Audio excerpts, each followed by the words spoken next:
raging for 4 months already, Australia's devastating bushfires have claimed the lives of at least 25 people, burned more than 6.3 million hectares, and killed an estimated 500 million animals. Though the wildfires are largely fueled by high temperatures, severe drought, and dry vegetation, the Australian authorities have also arrested 24 people, accusing them of deliberating setting fires. What has caused the bushfires? Why are they so hard to extinguish? How to evaluate the Australian government's response to them? And what can we do and what can we learn from this entire crisis? To discuss these issues and more, I'm very happy to be joined in our Beijing studio by Wang Dan, an analyst for the Economist Intelligence Unit via satellite from London, by Isabel Hilton, CEO of China Dialogue, and via satellite from Canberra by Will Stephen, an emeritus professor of the Fenner School of Environment and Society at the Australian National University. That's our topic. This is a dialogue. I'm Yang Rui.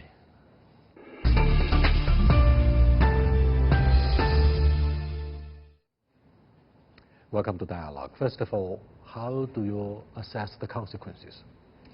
Well, when we look at a fire of such an unprecedented scale, it's really hard to estimate the direct economic losses.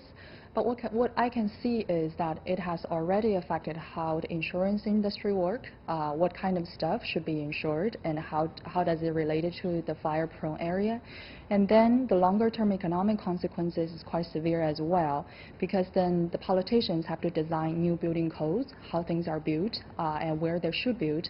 And following that, the migration policy might need to be changed, where people should live. And this debate is quite live, and there's no way near the end of it yet. There have been complaints, very bitter complaints about the low budget from the government in, for example, either shoring up the morale of the firefighters or the ability to put out the fires of this scale. Why do you think the Australian authorities, given the huge track record of the bushfires for years, failed to increase the budget? Well, if we look at the fiscal budget and how it's spent for the Australian government, very interestingly, #1 priority is always Medicare. So this is a country that's aging rapidly, and this certainly got most of the attention. This is also a country known for electoral politics and democracy. Exactly. Therefore, they have to please the electorate. Exactly. That's a very populist move. And then the trainings for the workers, especially those in the polluting industries. And then after that, the women issue, children issue, you see where this is going. And when it comes to firefighting, it's way down the list. And no wonder that we see a shortage of firefighters. Thank you very much. And let me cross over to Will Stephen. Hello, Will. We're discussing the low budget issue. Yes. What can you tell us about the embarrassment of the Australian authorities and its poor capability to put out the fires? I mean, for 4 months it's been raging. It's the front page story. So what do you make of the bitter complaints? Yeah, look, I think this has been a huge issue down here. Many of our firefighters are actually volunteers. So they volunteer their time. They actually have other paid employment. They, of course, are trained to fight fires. But they're doing it taking time away from their own jobs and their own incomes. So I think for quite a while, the government has tried to pretend that these were sort of normal fires and a normal summer down here in Australia, when in fact they are unprecedented in their intensity, in the massive size of these fires, and how fast they're moving through the landscape. So the firefighters are very frustrated. They're doing an excellent job. They're putting their lives on the line. Several of them have actually been killed by the fires. Many of them are volunteers, so they're doing it on their own time. And they are, I think, very disappointed at the lack of support coming from the federal government. Thank you very much, Will. In fact, firefighters are the issue of national heroes. You look at the heavy casualties of fighting fires in the September 11th terrorist attacks back in the year 2001. Over 300 of them were killed when the twin buildings collapsed. Now let me cross over to Isabel. Isabel, what do you make of the fundamental reasons behind the inability of the Australian government to put out fires quickly? Well, I mean, if you look at its ability to fight fires historically. That has not been the case. I think the major problem here is the reluctance of the government to acknowledge that climate change fundamentally changes the conditions under which these fires are born and thrive, and it makes it radically more difficult. If you have a government, as we have now in Australia, that has chosen pretty much to ignore the very long-standing warnings about how Australia was extremely vulnerable to climate change, how the climate and the conditions in Australia have already changed over the last 20 years. If you choose to ignore that for political reasons or because you have the support of the coal mining industry, then you cannot face up to the reality, which is that these fires are now much stronger, much fiercer, much harder to control. And that's what's changed. And until the government acknowledges that and puts in provision to deal with that, as well as adjusting its climate policy, then we are going to, I'm afraid, see a repeat of this. So that if you look at, Australia has always had fire. It's had controlled burning. But this is of a scale and an intensity which is completely different. This is what they can't contain. What's happening in Australia actually reminds me of a story that I went through personally quite a few years ago when I was interviewing Bob Carr, former governor of New South Wales. And the interview was almost interrupted by the bushfires that threatened to engulf the city of Sydney. So that's why I asked the question concerning the track record of the local authorities in Australia, the inability to put out fires. So next question is, what's exactly Mr. Stephen, what's exactly your assessment of the damage that the bushfires have caused to both the health conditions of Aussies as well as to animals, and damage to the local environment, long-term and short-term? Well, the damage has been absolutely huge. It's unprecedented. It's of a scale that we've never seen before. As Isabella said, these fires are of a magnitude and intensity that's out of our experience in the past. Estimates are of about 500 million, about 500 million that is, of animals, birds, reptiles and mammals have been killed in these fires. Many, many others have been injured. Images of scarred and damaged koalas, of domesticated cattle and sheep are horrific. We see them all the time now. There are reports of Australians who are close to the fire fronts who've had to seek psychiatric care after hearing the screams of animals as they're being burnt to death in these fires. So they are taking an enormous toll on the wildlife. In terms of the built infrastructure, probably a couple thousand structures now have been burnt. As you mentioned, at least 25 people have lost their lives in these fires. And the toll would be much, much higher had it not been for the fact that these overworked volunteer firefighters have actually done a very, very good job in unbelievable conditions. But I think the toll on the long-term health of Australians will be much, much greater than people think. Here in Canberra, fortunately, we haven't suffered direct impact of the fires, but the air quality has been dreadfully low. A week ago, we were the most polluted city on the planet, just nipping New Delhi in India for having the most polluted air. People here are not used to that. They do not wear masks, despite the urgings of authorities to say these are dangerous conditions. You must wear face masks when you go outside. So I think the long-term health issues have yet to be calculated, yet to be estimated, but they're going to be very, very large indeed. I'm not sure if it's a big relief for the Indian authorities when most polluted cities in India have been put to shame by the bushfires in Australia. But having said this, by the end of the day, what's the chance for more kids and young people to have the respiratory disease as a result of the damage to the environment, particularly to the air quality? Will? Yeah, we don't know that yet. Obviously, I think it's the most vulnerable people, as usual, who get hit by the extreme heat, the smoke, and so on. And that would be very young people, infants and toddlers and so on, and also older people, because their respiratory systems are already more vulnerable to these sort of pollutants. What we don't know yet, and I have seen no estimates yet, of the bulk of the population, what the long-term impacts are going to be. These are very, very fine particles. They find their way very easily into the bloodstream. They get lodged in individual cells and stay there. So there's going to be a long-term price that we will pay, but I think that has yet to be calculated or estimated. It's still an ongoing problem. Today, conditions were pretty good in Canberra, but tomorrow it's going to be 40 degrees, windy. We've got some fires coming up on us from the west and the south, and we'll likely have extremely poor air quality again tomorrow. So this is an ongoing issue. It's certainly by no means over, and we've got to sort of take it as it comes and hopefully be better prepared than we have been the last couple of months. Smog has for years characterized the poor air quality in much part of China in the process of industrialization, and therefore a renowned scholar in South Korea complained a few years ago about this alleged transnational issue of air pollution, something that we allegedly have exported to our neighboring country of South Korea. So there are good reasons for the Chinese to share our concerns with the Aussies, Australian people, about the global issue of environmental decline. But let me come back to the Beijing studio. What do you think is the fundamental reason of climate change as opposed to, for example, arson? Well, when we talk about arsonists, this is a very special group of people. A few years ago, there was a very popular book written by Chloe Hooper, just in the background of the 2009 Australian fire.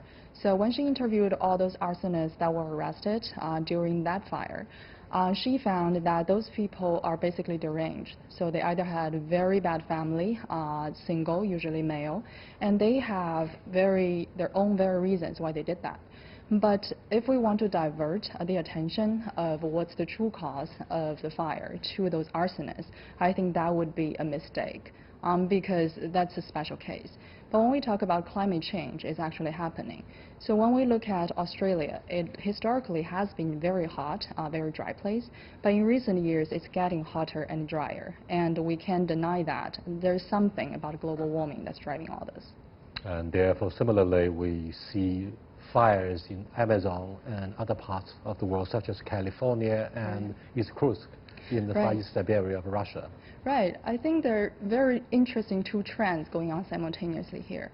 One is for the traditionally fire-prone areas, such as Australia, California, but now we also see a rising trend of those places that are not prone to fires, for example, the Amazon you mentioned, and then Siberia.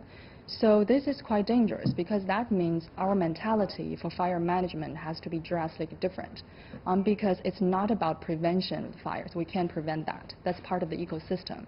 What we have to do, though, is try to live with the fire, just like how we live with the flood, how we live with earthquake. Like people living in New Orleans, they live with the hurricanes. People living in San Francisco, they live with earthquake. We just have to get used to it. I'm so sorry to hear your note of pessimism about the extremes of global weather conditions given the process of global warming. Let me go back to Isabel. To what degree do you share the concerns of Wang Dan here in the Beijing studio about the direct relationship and direct impact arising from climate change upon the fires and disasters that we increasingly see, feel, and go through? Well, I think you can see a number of common threads in the fires. I mean, if you look back the last 18 months, we've had unprecedented fires in the Arctic, for example. You know, and this is highly unusual. The burning season in California has been longer and more intense. We've had out-of-control fires in the Amazon, not just in Brazil, but also in Bolivia and in Paraguay. And if coming back to Australia, just before the Copenhagen summit in 2009, a report was published in Australia, commissioned by the Australian government, called the Garneau Report. And it makes very interesting reading today because it predicts, as other scientific reports did at the time, exactly what has happened in Australia. It said the conditions will be hotter and drier, and that bushfires will become more intense, and that the burning season will be longer. So this ought not to come as a surprise. This is exactly what was predicted. It may be coming a little faster than people had anticipated, but it is not out of line with predictions about climate impacts. And the other thing I would add, you know, when you are talking to Will about the effects, one of the things we don't know about the long-term effects is how this is unprecedented for this year, but given that it arises out of radically changed conditions, this might happen again really quite quickly, because one of the things that climate change does is that it alters the frequency of catastrophic events. So things that were regarded as one in 100-year events can now happen 1 in 10 years or 1 in 4 years. We just don't know. But what that means for Australia is that the ecosystems may not have a chance to recover. The habitat for the surviving animals may not have a chance to recover. We may be looking at the beginning of a pretty catastrophic crash for Australia's environment, and indeed for environments where similar things are happening around the world. And you have to go back to the root cause of climate change to explain this. This is not a one-off event. Well understood. There is a kind of tragedy we have to live with constantly, and that reminds me of, say, the constant pessimism that goes along with the Japanese people. It's not whether or not they're going to have earthquakes. It is a matter of when. Particularly if you look at the active earthquakes along the Asia-Pacific rim, and Japan is part of that. Having said this, let me come back to examine the alleged lack of government input into putting out the fires. For example, in the case of China, Isabel and the Will, every summer, without exceptions, it's always the armed policemen that were sent out to be involved in the anti-flooding campaign. I'm sorry. It's always the troops, the regular armed forces that were sent out to help relieve, to be involved in the disaster relief. Why, in the case of Australia, Isabel and the Will, we didn't see much of the military presence in the forefront. Instead, we see volunteers, pretty touching stories. However, it should be the duty of the army, the armed forces who use the taxpayers' money, and this is a critical moment, this is the defining moment for them to show their commitment, the mandate that the people, the electorate gave to them. Isabel. Well, I think we go back to the unprecedented nature of this year's events, that hitherto the system has pretty much worked. There have been fires, there have been worse years and better years, but nevertheless the system has worked. And I think that the slow reaction from the government, as I suggested earlier, was part of an ideological position, which is that they do not wish to acknowledge the role of climate change in this. So they have been extremely slow, both to recognize the seriousness of the situation. The Prime Minister, you may recall, went on holiday as this was really getting underway, and then to acknowledge the seriousness by putting in what for Australia are unprecedented measures. It's not that Australians are unwilling to, defend their country, but these things require a political response which has been very, very off-kilter, really, and I think that the popular response to the Prime Minister when he has shown up rather belatedly and tried to shake the hands of the victims, we've seen how very angry people are and how very out of tune he's been. So it's not, I don't think you can blame the armed forces. They do what they're told in a democracy, and they have to wait for the political signal. It's the political signal that's been wrong. That does make sense. Will, what do you think of Isabel's analysis? First of all, our perception about the alleged absence of Australian troops in the forefront of extinguishing fires somehow goes to your alliance with the United States because small in size and weak by strength, Aussies would have to rely on the United States, the superpower, for much of the national defense. And therefore, this time around, at that critical moment of fighting fires, you don't have enough number of the Coast Guards or the regular armed forces. Is that true? Because in China, we have a sizable army, continental army, and armed police forces, and they stand ready each summer to be sent out. What's the case in Australia? Look, I think Isabel's analysis was basically correct. This wasn't driven by a lack of well-trained troops or a lack of Australian forces that could do the job. It was an ideological decision by the government to try to downplay the seriousness of these fires, because to acknowledge that they were so huge and so intense that they required an intervention by the military would be to acknowledge that climate change was really fueling these fires, and they didn't want to do that. So it took extraordinary pressure from a whole range of sources within Australia to But Will, I'm afraid I can't understand why authorities and politicians in your country have seriously ignored and underestimated the consequences and scale of the bushfires, given the liberal media who feel free to cover whatever they like to arouse sensationalism from readers, audiences, and netizens, and yet in this case of bushfires, both of you said the politicians have seriously ignored the consequences. I can't understand why. Will? Well, the reason why, as I said before, is ideological. To acknowledge the seriousness, the scale of these fires would be to acknowledge that climate change is in fact a real phenomenon, and in fact is an extremely dangerous one.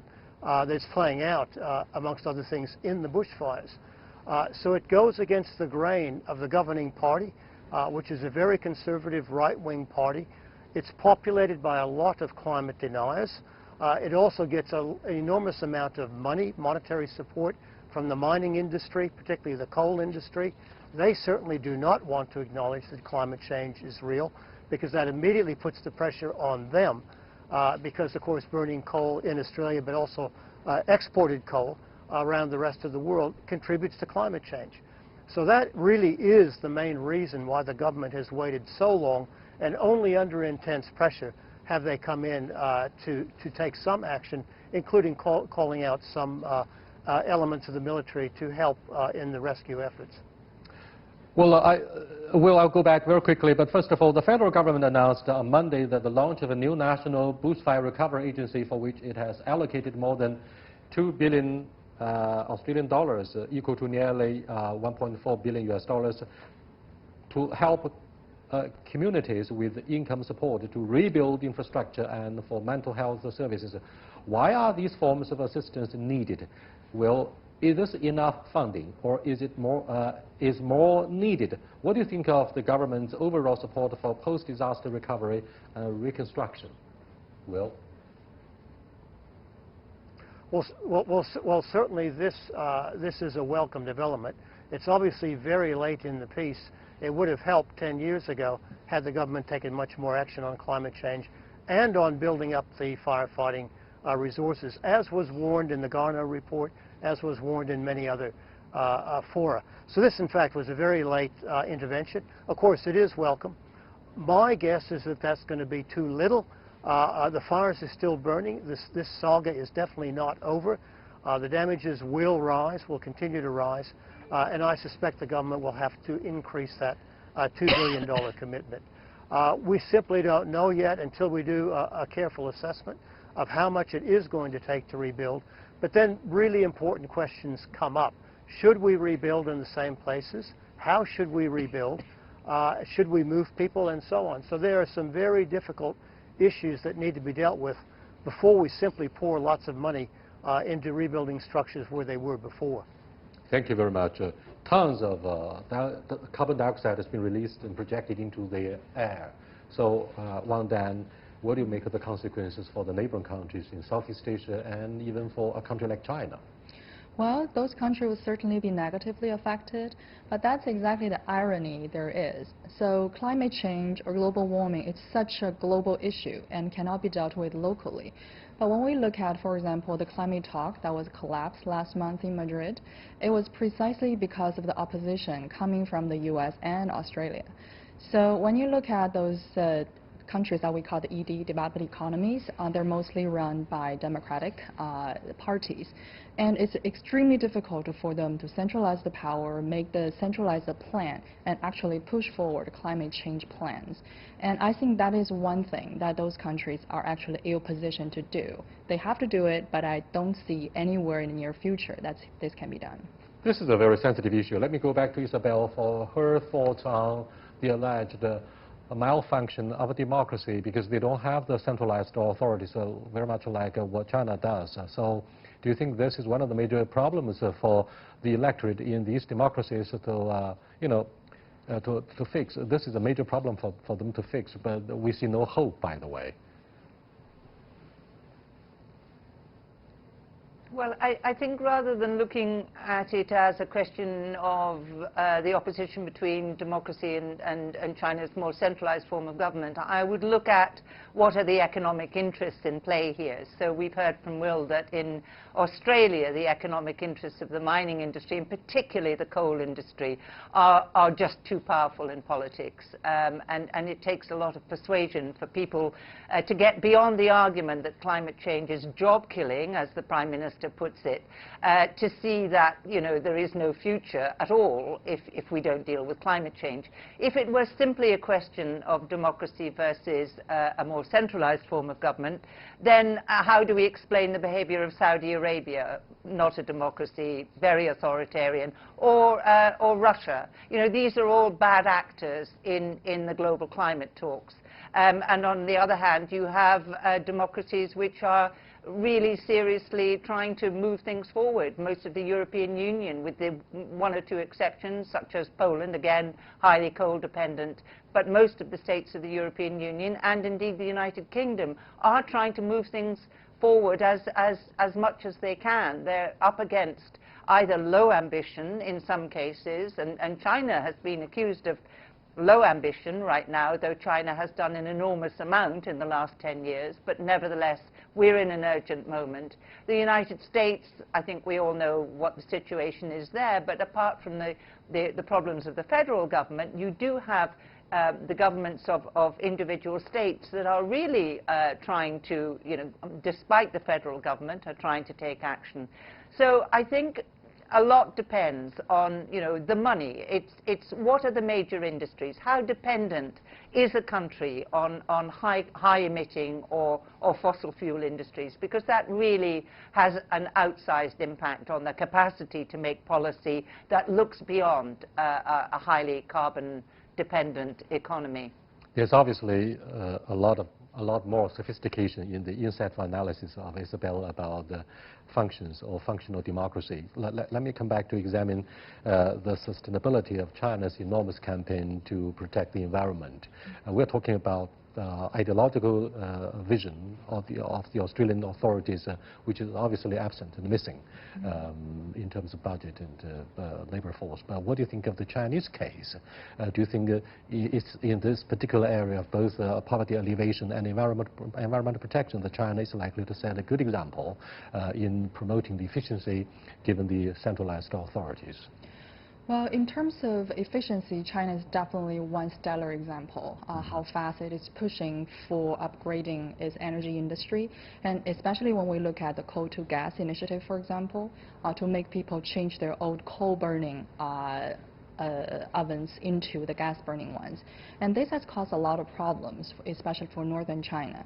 But Chinese government has a way to actually prioritize the resources and make a lot of people suffer in the first year and then sadly improve in the second and third. So we can see the progress, but this is not something that can be done in every single country. So I would say that China is a successful example that will be very hard to replicate.